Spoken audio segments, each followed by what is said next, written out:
as we begin, let's think a little bit about harvest. Let's think a bit about what that means.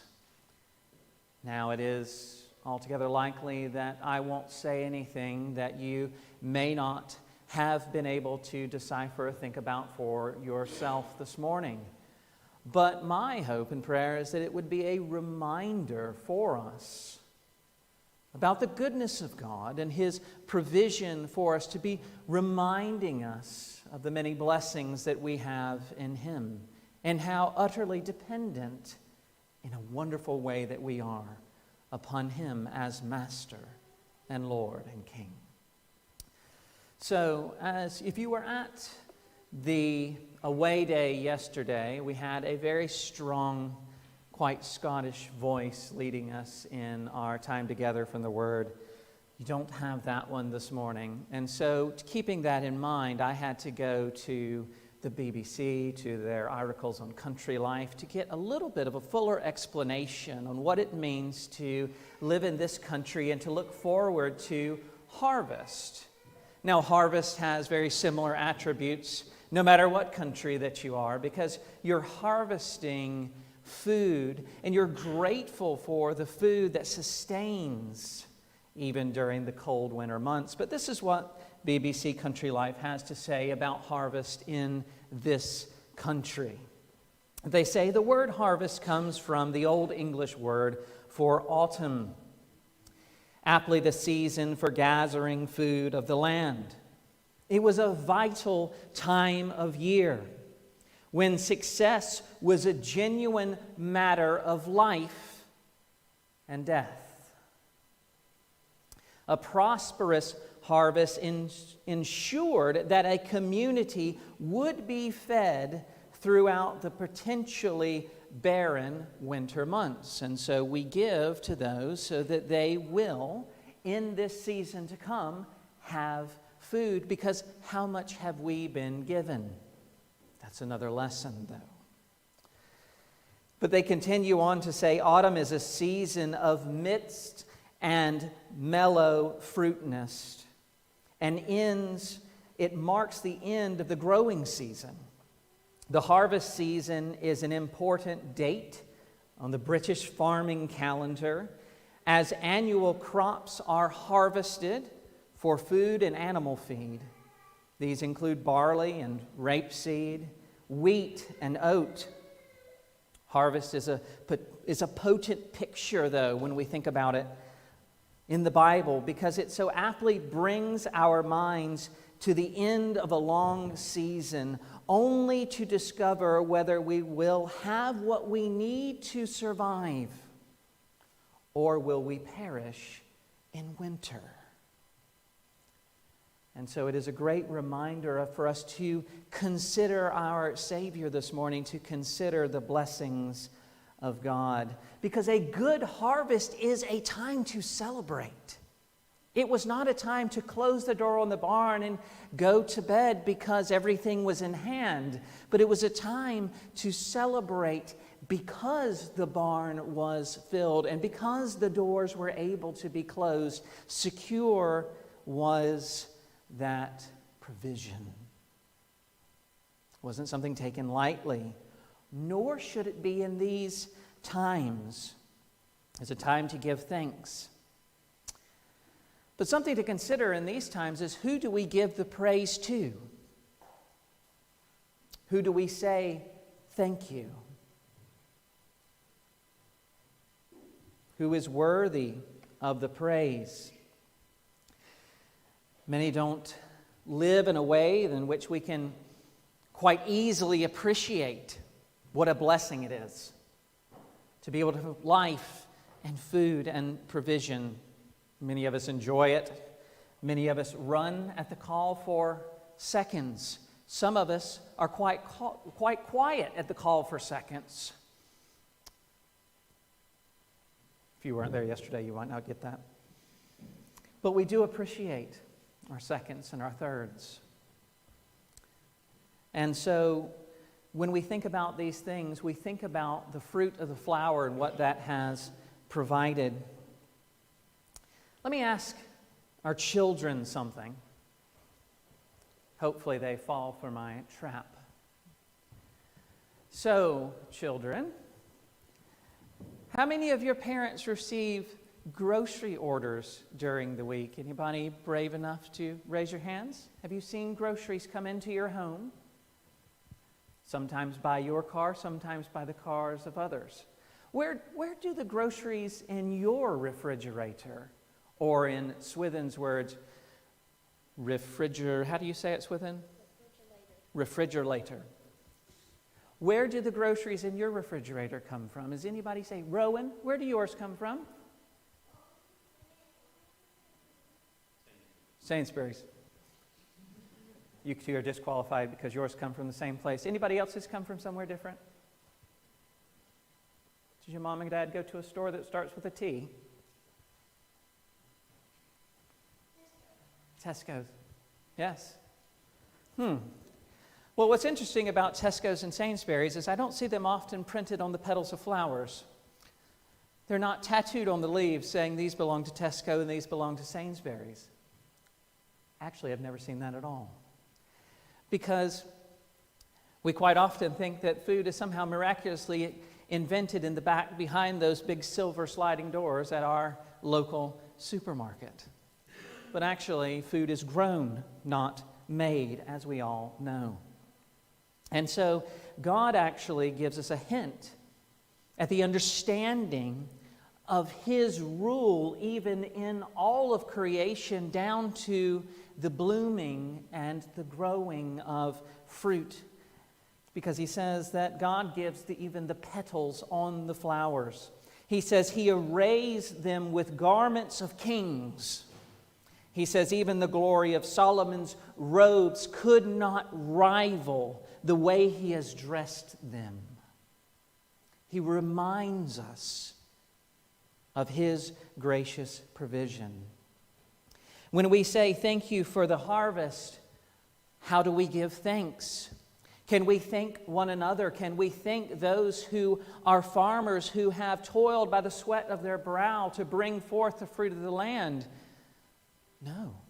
We cannot thank farmers for 30 days of sun that is needed in a growing season. We cannot thank the farmers for the soil, even though they may enrich it. We cannot thank them for life. Because we, as God's creation, we have life to be enjoyed and to be thankful for, but we cannot give life. Some of you may say, aren't there some children in our midst? But it says that God, who even knit our children in our wombs, He is responsible. He is the giver of life. We have the ability to take life away, but not to give it. And so we give praise to Him who is the giver of life. And that is a very humbling thought. And so the first point in what I'd like to bring about from this parable is that God has provided all that is needed for life and godliness. Verse 33, we have a picture of a master here, a landowner, who provides for those that will be tending his land. How does he provide? He provides everything. He doesn't just say, here is an empty plot. I really hope that you can make something of this because it looks pretty desperate. No, what he does is he plants the vineyard himself. And he puts a fence around it. He places the stones of the fence with his own hands. He builds a wine press so that when the harvest comes, not if, but when the harvest comes, it will be able to be pressed out into the purest and most wonderful wine, sweet. And he builds a tower for its defense that it can be watched over and cared for by those who would come and care. He did not leave things undone. The master gave these tenants, these ones who would care for this land, he gave them everything. And yet, they do not give him his praise. That is what we find. So in this job that these ones who have been given this land have been given to do, John Chrysostom says, really, it was their job to take care of what was already there. It was not to make something. It was not that they needed a miracle to produce a harvest. They simply needed to tend what God had given them. They needed to preserve what had been given and then enjoy the great blessings of it. That's the 3 points in which John Chrysostom said many, many years ago. And that is the way in which God has dealt with us. It is the way in which God has dealt with man. It says that, how did he deal with man in the beginning? When he placed Adam and Eve, the first man and the first woman, in the garden. He did not put them into a barren wasteland. He gave them a garden that was bursting with life. And he told them to tend it and to further it, even further the edges of it. To bring it into and to continue to conform it into the good thing that God had given, into the place of blessing where he may walk with his people. And when God led his people out of Egypt, out of slavery, he brought them. He gave them the law. He built them a city. He instructed and gave them the resources to build a mighty temple that he may be worshipped. And he even prepared an altar. They were not left without resource, that they may give praise for what they'd been given. But then it says that he went into a far country in this parable. Does that mean that God just wound up the clock and let it run? Does that mean that we have a creator that said, all right, now you're set to go. I'm off over here. I'll come back and inspect you later. And by the way, it had better be done right. See you soon. No. Jesus says that the master went into the far country. He dwelled in the place in which he dwelled in his fullness. He dwelled, though, keeping watch and care over his flock. And so going into a far country, it was a way in which he was saying he was long-suffering. He gave them time to produce. He gave them time to care for what he had given them. But in their continued disobedience to the master, they would judge themselves, as Charles Spurgeon once said over 130 years ago. He said the point of the parable is that God did not leave them into some sort of trap, but he gave them the ability to show where their allegiance lied, where their praise was due. And in not giving that praise, who did they judge? None other but themselves in this. And so how will it end? What will happen? Do you remember in Haggai, God returns by the prophet 16 years later to says, have you been building my house? 16 years he was long-suffering. 16 years he comes and he says, oh, well, you haven't just taken a day off, have you? You've taken quite a number. So what will happen to his servants in this vineyard? What will happen to the vineyard? Find out in just a moment. Ali Raza, would you come read the rest of this for us so we can begin this journey?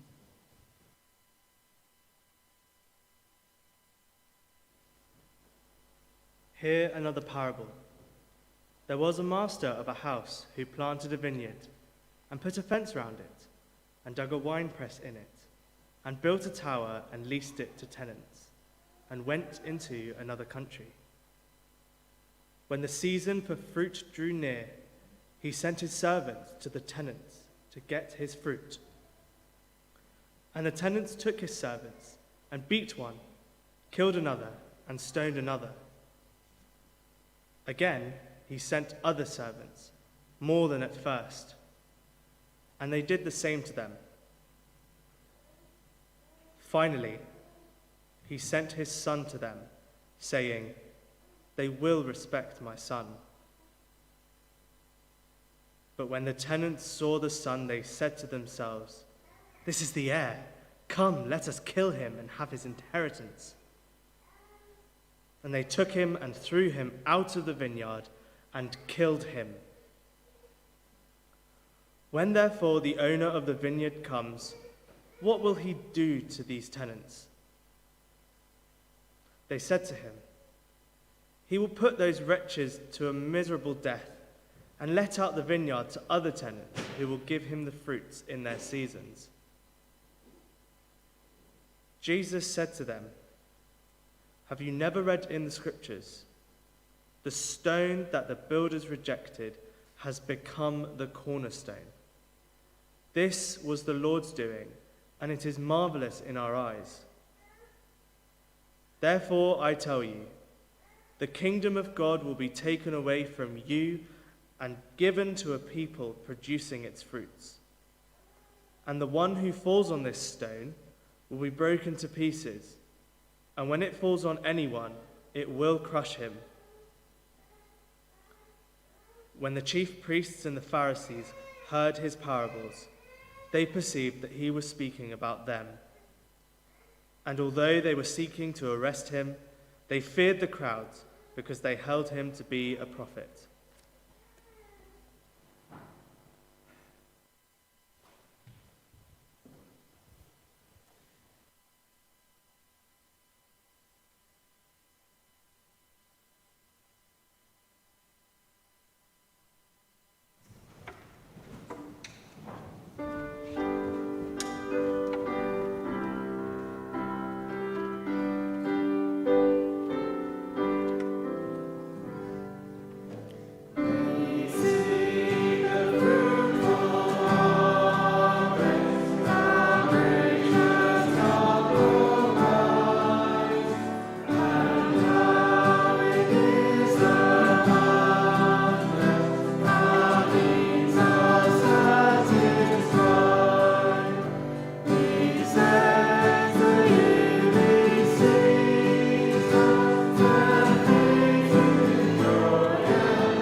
Be seated.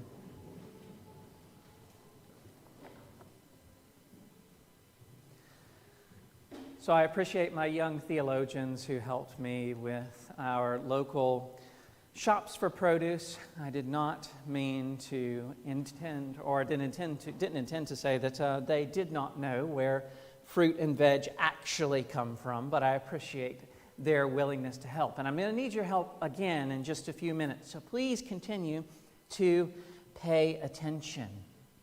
Secondly, this is meant to be a great encouragement and a great reminder of who God is in our lives and how He is present and active in our lives, even in the very provision that He has for us.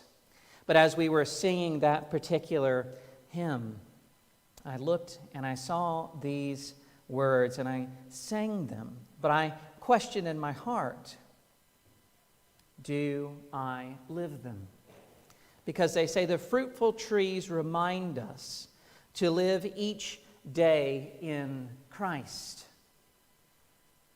That is a thoroughly biblical idea, one that the Apostle Paul spends verse after verse in describing our relationship to this one Jesus Christ. And do you know that our ancestors, most of them, but even our spiritual ancestors, if I think back to preachers of days gone by, what did they call this day in which we are gathered? What did they say about this day? Because as I go through the city, it doesn't appear that this day is much different than any other day. In fact, I would not want to be at Aldi right now because it looked very, very busy. It would not be my choice to go shopping there, even if it wasn't on Sunday, because of how many people were there. But our forefathers called this day the market day of the soul itself. It was the day in which the soul could come into God's house, to come into God's church, to be encouraged and to pluck up the resources that was needed so that it could continue on through the week living in this world, but looking ahead to the author and perfecter of our faith, Jesus Christ. And so this reminder of harvest, it's even can be applied to the great spiritual harvest that is to be reaped in Jesus Christ. So let's talk about this, the parable of the tenants, especially the wicked tenants, as it's been called, part 2. How does it end? And so we have a few verses that speak about how these tenant farmers treated the servants of the master when they went to collect and to reap that which belonged to the master, the fruits of the vineyard, or at least a portion, the agreed portion for the rental of the land, for the use of the land. There would have been an agreed portion that they would give back to the master, sometimes up to half. But for a situation in which they found themselves in a fully furnished vineyard, having everything that they would need, that seems to be a pretty fair price to me. But what happens is that these ones are sent, the master servants. They clearly know that they are the master's servants, and yet they are cruel to them. They bloody their own hands with their blood. They throw them out. They tell them they are not welcome. They do not give them what they deserve to be offered back to the hand of their masters. The master sends 3 envoys. He doesn't just send one and give up. He doesn't send one and then send the army in. Well, problem solved. No, he sends the servants 3 times to come and to receive the fruits of the land. But what's interesting about this particular parable is Jesus has not just made this one up on the spot. He very well could have if he had wanted to. But he's actually pulling on an idea that was spoken by Isaiah the prophet many years ago. In Isaiah chapter 5, it says this: "The vineyard of the Lord Almighty is the nation of Israel and the people of Judah."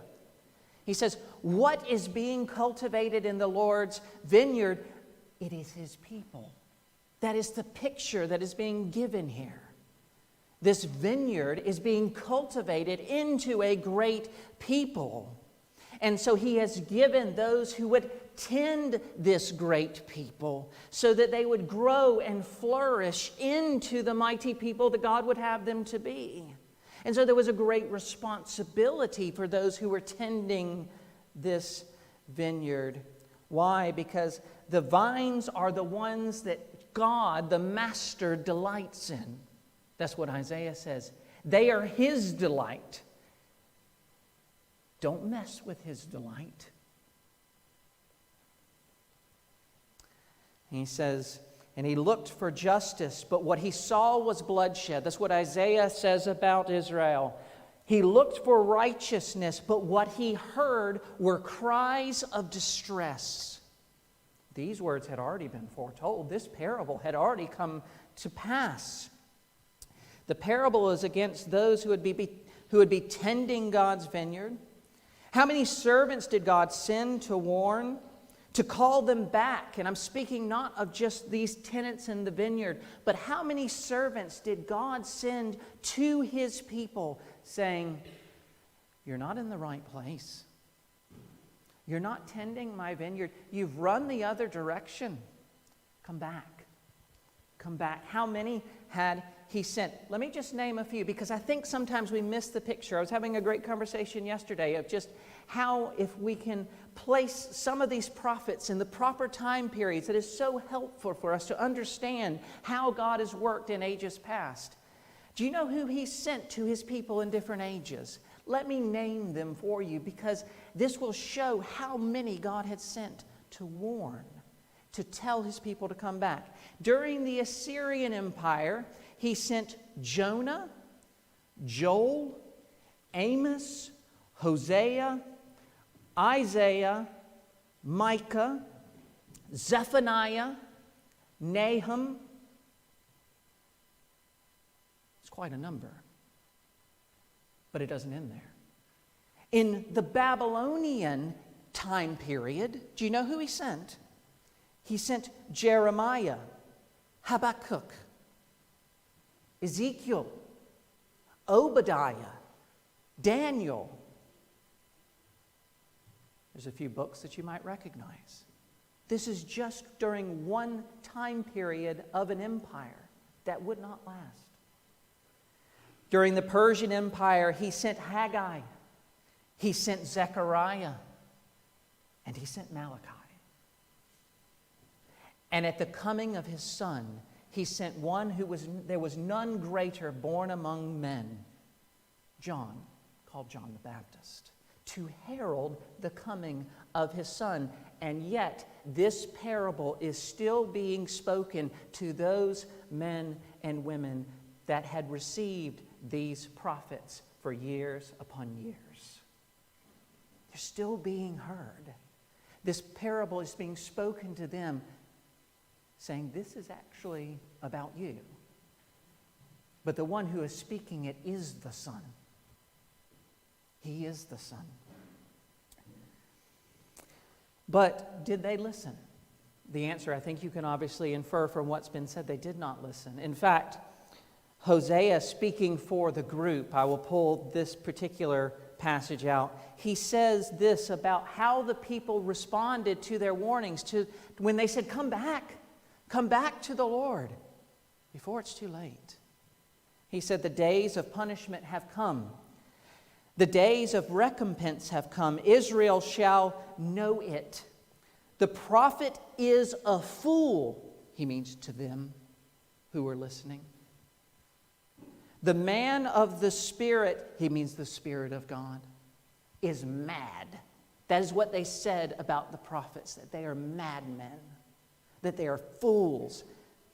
Why? He says, because their iniquity was great and they hated greatly. That was the indictment of the man of God who was the prophet. And so this is the story of the tenant farmers. They did not receive those who were sent, and they hated them. They said they were fools. They said they were mad if they thought they were going to go with some of the possessions that they believed were theirs. And so what happens is God sends the Son in verse 37, 38, and 39, saying, surely they will hear him. The word literally there is, surely they will reverence my Son. They will give him the honor that is due his name. They will listen to him. He's my Son. I am the master. They are my servants. Surely he will listen to them. But they plotted outside the vineyard. They plotted that they would take him to this place. They plotted that they would put him to death there. And they would say, now we won't have any more of this trouble. The air's gone. Now, whatever madness, if you want to speak about what they were calling madness versus what was truly madness, whatever madness made them concoct this in their mind, to think that their plotting and murder of the Son would actually end in their good was truly madness. But they did it. They took him outside of the vineyard and they killed him. That's the end of the parable.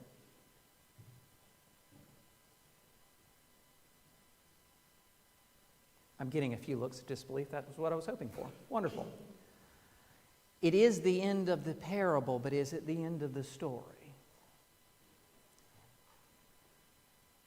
This parable is meant to be a warning to those who do not believe in the goodness of God and do not reverence Him. Do not come back to Him. Do not believe in Him. And continue to lord over those who are God's precious ones. The religious leaders are not real happy that this parable is being told because they get a picture, they get a sense that just maybe, Jesus might be talking about them. He may be pointing a finger directly at them. They may be being accused of being lords over God's precious ones. Well, a story from our culture here, and this will be the last one, I think. But I was watching something because I was curious about what all these yellow flowers are. And I was like, they're nice, but are we just planting yellow flowers just to be planting yellow flowers? Well, learned that, as you all know, these are rape seeds. And fields and fields and fields and fields full of rapeseed. And so the yellow flowers come into full bloom, don't they? They're magnificent. When are they useful? They are useful when they die. Because what happens when the rapeseed flower dies is inside of it is found a pod of seeds, hence the name rape seeds. What happens with these seeds is that they are taken out of this pod and they were put into a press. The small farms use a screw press. And they put the seeds in and they tighten down the clamp. And the precious oil from within these seeds runs out. And then the beauty of these flowers is then that we have this magnificent oil that is given and produced all around this country. An oil that gives us sustenance and even yummy chips. That's actually a little bit of what's going on at the end of this story. In fact, that's a lot of the bits that are going on in the end of this parable. Because the end of the parable says the stones that the builders rejected has become the chief cornerstone. Jesus says, the one whom you have tripped over, he has been picked up and become the centerpiece, the corner of God's house. The one on top of whom everything else will be built. He is the rock of God's faithfulness, as put it in another way. And so Jesus replies in John's Gospel. He says, truly, very truly, I will tell you, unless a kernel, unless a rapeseed flower falls to the ground and it dies, it remains only a seed. But if it dies, it produces many seeds. He's referring to his own life. He's saying, unless I am cast outside of the garden, and unless I am crucified and put to death, paying the penalty for the sin and the wickedness that has overwhelmed my people, unless I suffer in their place, how will they live? How will they have hope? Oh, they will not. But it is because he suffered and died, because he was the flower who fell, the kernel who fell, who has produced not only one seed, but he has produced a great harvest, a global harvest. And what does the parable say in the end? It says, this is what the Lord was doing, and it is marvelous in our eyes. And it is because this harvest has expanded outside of the nation of Israel, outside of this one vineyard, and it has grown exponentially into the fields and forest of all the world, creating and making a great host, a great people known by one name, and that is His. And so Paul, speaking of this magnificent, this mystery revealed, what he says in Romans chapter 11, he says, now if this trespass, this rejection of this one, of the Son of the Master, if this rejection means riches for the world, and if their future means riches for the Gentiles, how much more will their full inclusion be? What he's speaking of is this rejection has been the mark of the bringing in of all of God's people, representative in the way in which we sitting in this place appear. Are we not those who have been gathered in from the four corners of the earth? And will He not continue that work if He is doing it now? In fact, I believe He is. He's doing it right now, this very minute, in our city, in this country, and in the world. And we should be those who say, it is marvelous in our eyes. Shall we not give the praise that is due to the Lord of the harvest, the Master of all, the one who has given much? Jesus Christ has brought in a great harvest. And so let us rejoice and be glad. May we lift up our heads as gates. May we open our doors, the hearts even that we have in our chest, as ancient doors, so that the King of glory may come in.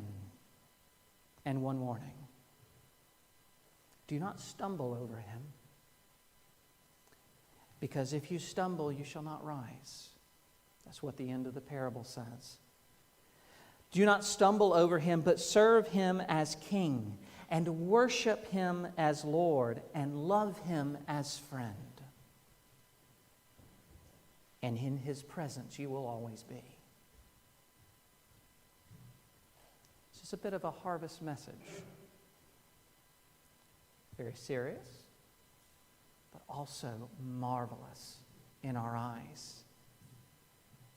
Because of the King of Kings and Lord of Lords, because of the Son who has spoken.